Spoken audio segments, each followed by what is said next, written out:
All right, welcome back to ABA Exam Review and our continuation of our BCBA task list series. We're continuing concepts and principles with derived stimulus relations. Derived stimulus relations are much more commonly referred to as the idea of reflexivity, symmetry, and transitivity. Now, these can be very complex topics and ideas, especially if you're looking in Cooper and we're talking about relational frame theory and everything else associated with these stimulus relations. What we need to focus on here is simply the three terms associated with derived stimulus relations. Think matching to sample. All right. All derived stimulus relations are advanced matching to sample procedures. That's how we're going to view it. That's how we're going to think about it. So as always, check out behavioranalyststudy.com for all of our study materials. Please like and subscribe if you haven't already. Be sure to let us know when you pass so we can include you in the Sunday shout out. Work hard, study hard. Let's get going. All right, so derived stimulus relations occur once two interrelated discriminations are taught and a new untrained relation emerges. So the ones that are taught, because we do teach two of these, what we call probes, we teach reflexivity and we teach symmetry, right? Reflexivity would be A equals A, and we would teach symmetry, which is A equals B, therefore B equals A. And then the derived relation, the untrained relation, would be transitivity, whereas A equals B, B equals C, therefore A equals C, okay, and then C equals A. And this transitivity is untrained, it's untaught, it's derived. And that's how we get transitivity. You can't teach transitivity. You teach reflexivity, you teach symmetry, you don't teach transitivity. And so it's very straightforward in the sense all this really is matching to sample, where we're creating discriminations and these equivalence classes. And if you think about it in real life, we're constantly just matching to sample, right, in a much larger context. So successful responses during probes indicate an equivalence class has formed. So now we have equivalence classes. So what describes a relationship between stimuli that were never trained or presented together? Remember, untrained and unpresented together. Or reflexivity and symmetry are both trained, right? The one that is not trained and is derived and is unlearned is C, transitivity. Now, let's get into it a little more detailed. Let's talk about reflexivity first, which is you could consider the most simple or basic probe. It's generalized identity matching. So it's exact matching to sample, identical matching to sample. However you want to describe it, it's simply A equals A, B equals B, C equals C, right? Identical matching.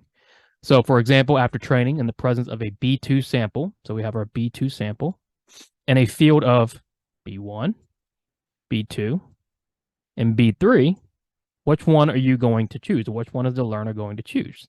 Well, they're going to choose B2, right? It's equivalent. It's identical. B2 equals B2. B2 equals B2. That's it, right? That's reflexivity, the most basic probe. Another example, you choose a picture of an apple and an array of fruit when given an identical sample of the picture of an apple. This is trained, it's taught, it's very straightforward. Identical matching to sample. Symmetry, the next level probe, right? We have reversibility of a sample in a comparison. And reversibility is the key word you should associate with symmetry. A equals B, we can reverse it, B equals A. So after learning to select, let's say, B1 in the presence of A1, okay, I then present A1, and which sample should we choose? If I have B1, I have A2 and C3, which sample should I choose? Well, B1, right? It's reversible. And same goes if I give a sample of B1, you choose A1. Reversibility is the key idea with symmetry. A equals B, therefore B equals A. So let's say you teach the word apple, which is A, it matches the picture of an apple, which is B. You then present the picture of an apple, which is B, and the learner matches it to the word apple, A. A equals B, B equals A. You should start to get the idea or the sense that if you get questions on the exam about these stimulus relations, labeling them is probably a really good idea. You get pen and paper, quickly jot out a little sketch.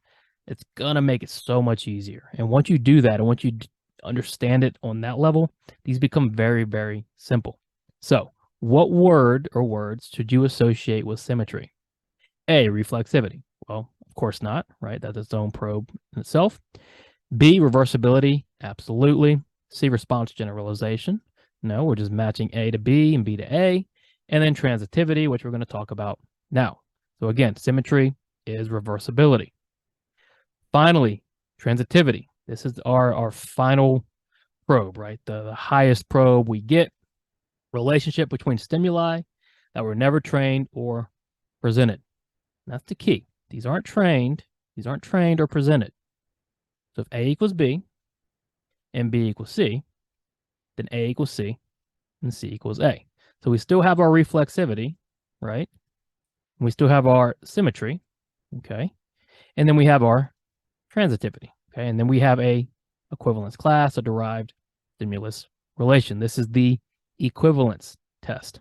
So after A-B training is finished, A equals B, B equals A, and then A-C training are finished, then B should match to C, and C should match to B without training. You train that A equals B, and you train that A equals C. Therefore, B should equal C, and vice versa. And this is our untrained transitivity. These stimuli are derived. They were never trained or presented together. So reflexivity is identical. Symmetry is reversible. Transitivity is untrained or unlearned. Good way to think about it. Now, Dave is taught that the word car, A, matches the picture of a car, B. Dave is then taught that the picture of the car, B, matches a real car, C. Finally, Dave is taught that the real car, C, matches the word car, A. What does the last pairing represent? This is kind of a trick question, just a teaching question. But since Dave was taught this relationship, it isn't transitivity, okay? So it's going to be none of these. Transitivity occurs, okay? Transitivity occurs when it's unlearned or untrained, right?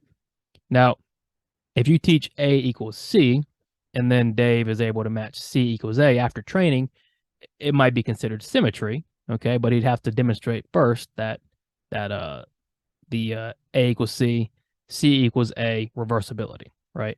In this case, if we're just teaching it, okay, we're trying to quote unquote teach transitivity, we're not doing it correctly. You don't teach transitivity, okay? This is the equivalence test.